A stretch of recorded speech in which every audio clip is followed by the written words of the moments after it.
mendeteksi orang yang bersih hatinya itu ditarbiyah oleh Allah, gitu ya. Cara deteksi yang ketiga itu adalah, kata ulama, dia sangat serius dengan waktu. Sangat serius dengan apa makna serius waktu? Dia tidak ingin waktunya terbuang dengan sesuatu yang tidak bermanfaat. Kata Nabi SAW, sering kita dengar hadis ini, ni'matani mabghunun fihima katsirun minan nas. Ada dua nikmat yang sering dilupakan kebanyakan manusia. Yang pertama, kata Nabi, as-sihah, sehat. Yang kedua, al-faragh, waktu lama. Maka Nabi mengajarkan jaga sehat sebelum sakit. Kalau bahasa orang kampung, siampai wong. Maka Nabi mengatakan khamsun qabla khamsin. 5 sebelum 5. 5 sebelum, ada syairnya itu. Demi masa sesungguhnya manusia kerugian, melainkan yang beriman dan yang beramal soleh. Ingat 5 perkara sebelum 5 perkara, sehat sebelum sakit, kaya sebelum miskin, lapang sebelum sempit, muda sebelum tua, hidup sebelum, gitu kan? Gak apa-apa ya, syair dikit ya, boleh lah. Dulu di dasar penyanyi ya gitu. Kalau dia qori pasti bisa nyanyi, tapi orang nyanyi belum tentu bisa. Nah, gitu deh. Iya Pak.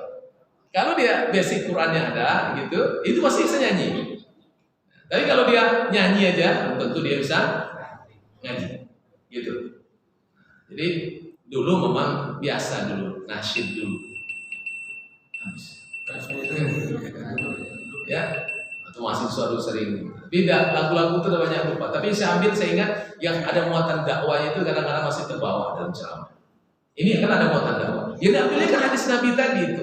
5 sebelum yang 5. Ya, sebutkan Nabi SAW diantaranya adalah waktu sehatmu sebelum sakitmu. Nikmat sehat itu enak nggak gitu? Mahal nggak Pak? Mohon maaf gitu. Dikasih duit banyak, ya, tapi kita sering sakit gitu. Atau nggak punya duit tapi sehat, pilih yang mana?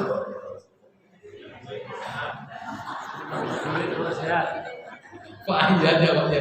Pilihannya kok berat-berat sih Ustaz. Bu, pilih mana Bu? Banyak duit? Alhamdulillah, amin. Itu idealnya. Ya kan? Ya, artinya, tapi kalaupun kita diuji sama Allah, kadang-kadang kita ada sakit, nggak usah nyalahkan. Itu tanda sayang Allah. Jadi sakit itu belum tentu musibah, sakit itu menjadi nikmat.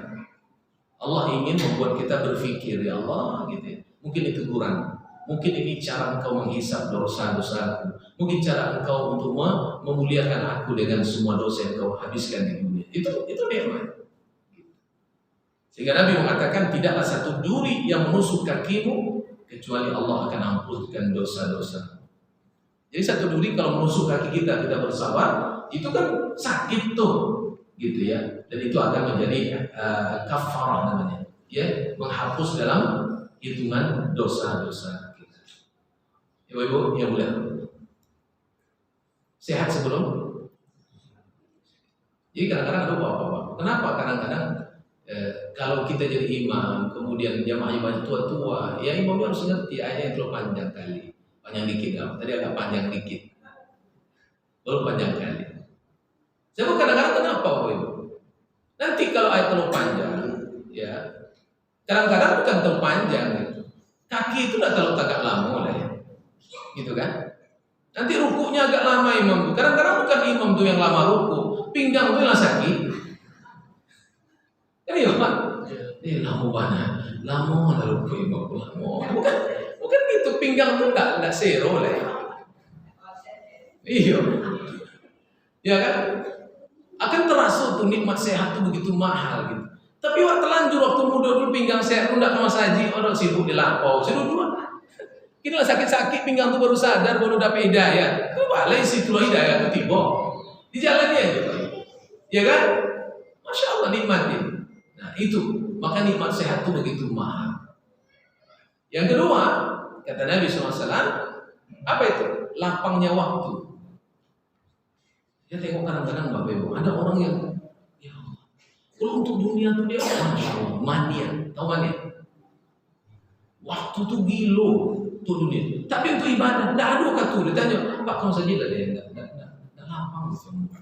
Tidak sampo dia, astagfirullah. Dia dapat untuk dunia sampo. Iya, kalau dunia itu kenapa untung langsung kalau sholat itu kan untungnya terima untung itu. Iya, ya kan? Ini orang yang tertipu ini banyak Bapak Ibu. Ya, saya kadang-kadang makanya sedih saya Bapak Ibu. Kalau diajak ceramah berbuka bersama di luar gitu ya. Saya perhatikan beberapa kali. Itu yang sholat maghrib itu berapa orang? Percaya Pak? Ya. Ini ada komunitas saya. Itu yang sholat ya. Banyak ada sholat bersolat. Jadi mana gitu ya. Kadang-kadang ceramah terus aja pelengkap penderitanya. Ya kan, nilai acaranya Islam gitu, ada ustaz ditampilkan ceramah. Walaupun itu insya Allah kita tidak tahu hidayah itu milik Allah ya. Tapi rasa-rasanya kadang-kadang ada dibuat ya Pak. Tapi bagi saya Allah mau didengar atau tidak didengar, yang penting tugas saya menyampaikan, mengingatkan. Ya kadang-kadang gitu. Mudah-mudahan ya di antara sekian banyak itu satu-satu bisa berubah. Kita nggak bisa berubah orang, tapi bisa mengingatkan saudara kita. Itu aja niat saya, gitu kan? Nah itu hebat Pak. Kenapa lah orang ini diberi waktu lapang tapi gue nggak lapang untuk Allah gitu ya? Kan iya Pak. Waktunya longgar, tapi tak melonggarkan waktu untuk duduk-duduk, merokok mau tak sholat maghrib gitu. Gue buku buku sama. Jadi kadang-kadang hakikatnya itu tidak dapet gitu. Ya, nah ini yang kejadiannya begitu Bapak Ibu. Jadi jangan kita mengatakan nanti kepada Allah, kenapa engkau gak sujud kepada aku? Enggak ada waktu ya Allah. Oh gitu ya. Jadi 24 jam yang aku kasih sama kamu gak punya waktu untuk sujud sama aku? Enggak ya Allah. Untuk dunia ya aku punya waktu. Ini orang yang zalim kepada diri. Maka orang seperti ini nanti Allah katakan kepada mereka, jangan salahkan aku kalau kau masuk neraka. Enggak, aku gak pernah salah kata Allah. Wa ma kana Allah liyadhlimahum walakin kanu anfusahum yadhlimun. Jangan kau salahkan aku kata Allah. Aku nggak pernah salah. Yang salah diri sendiri. Karena zalim itu adalah ulah tingkah laku kalian. Jadi nanti bahasanya Allah tuh berlepas tangan dari mereka dan disiapkan azab itu sudah SOP-nya Allah ya begitu gitu. Kamu bang, ya SOP kamu masuk neraka. Gitu. Ya Pak. Karena standar operasional prosedur dia itu adalah maksiat aja. Buat dosa, tidak tunduk, tidak taat. Tapi kita SOP-nya taat, tunduk, taat pada Allah. Insya Allah surga. Dan tergantung apa yang kita pilih. Nah oleh karena itu, Nabi cuma mengingatkan kita, jangan dua nikmat itu yang membuat manusia jadi lalai, sehingga kemudian tak ingat kepada Allah Subhanahu wa Ta'ala. Maka bersihkan hati kita. Jadikan kita bersemangat untuk melaksanakan ibadah. Kemudian menjadikan pilihan ibadah sunnah itu adalah pilihan yang tepat. Dan kemudian ketiga adalah jangan kemudian sia-siakan waktu. Karena besok belum tentu menjadi milik kita. Suatu hari Umar bin Abdul Aziz duduk di depan rumahnya. Duduk Bapak Ibu, duduk santai.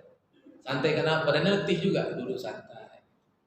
Karena baru saja saudara laki-lakinya meninggal dunia dan siap menyelarkan jenazah itu. Dia santai duduk begini, tiba-tiba anaknya datang dari belakang. Abi, iya.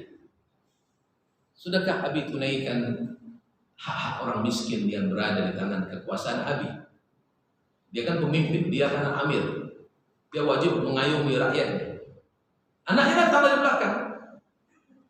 Apa kata si Umar Abdul Aziz? Nah, kamu kan tahu saya. Baru saja pamanmu meninggal dunia. Biar ayah istirahat sejenak. Ayah letih badan. Anaknya itu tiba-tiba ngomongnya gitu. Iya. Aku ngerti sih Abi, tapi kata ayah,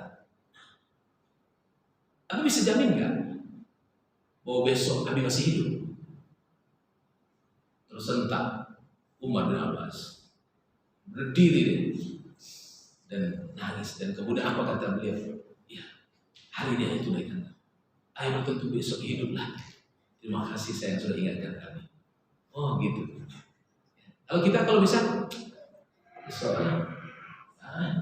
nanti ya, gitu kan kita kan, gitu. Padahal Allah alam kita nggak tahu besok itu apakah ada lagi gitu. Ibu, ada nggak rumus yang bisa jamin besok ibu masih ada? Hah?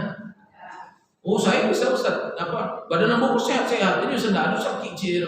Dibawa ke dokter tuh kalau hasil apa kalau masuk ruang CT scan. Itu nggak ada, kolesterol nggak ada, asam urat nggak ada, gula aman, ginjal sehat, nggak ada. Pokoknya aku boleh sehat. Mengalam udah, yakin besok ada.